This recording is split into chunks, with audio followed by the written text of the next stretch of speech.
माँ Saraswati recording studio Shivnagar घाट दरभंगा।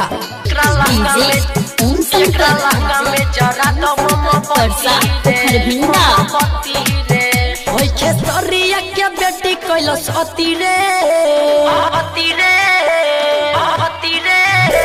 खेसरिया के बेटी कैलस अति रे एकरा लहंगा में जरा दो मोमबत्ती रे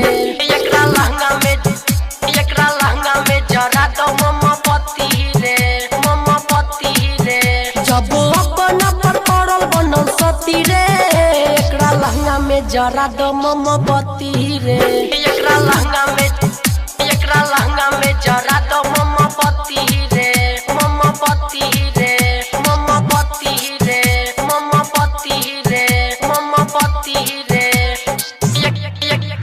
एकरा लहंगा में जरा दो मोमबत्ती रे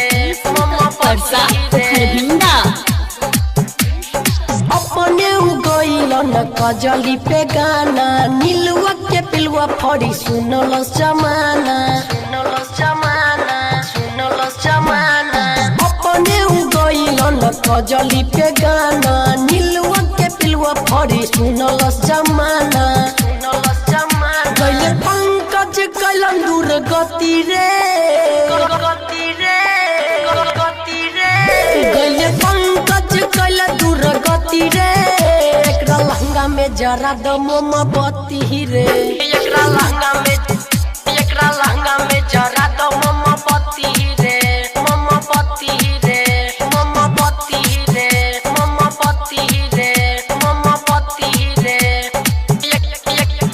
एकरा लहंगा में जरा दो मोमबत्ती रे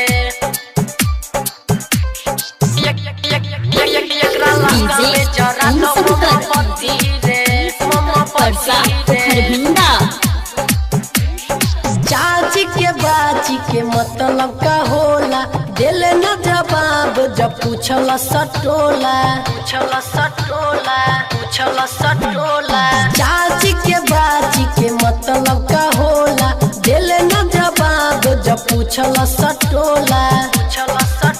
गाना गई है ऐसा कुछो नहीं बाची रे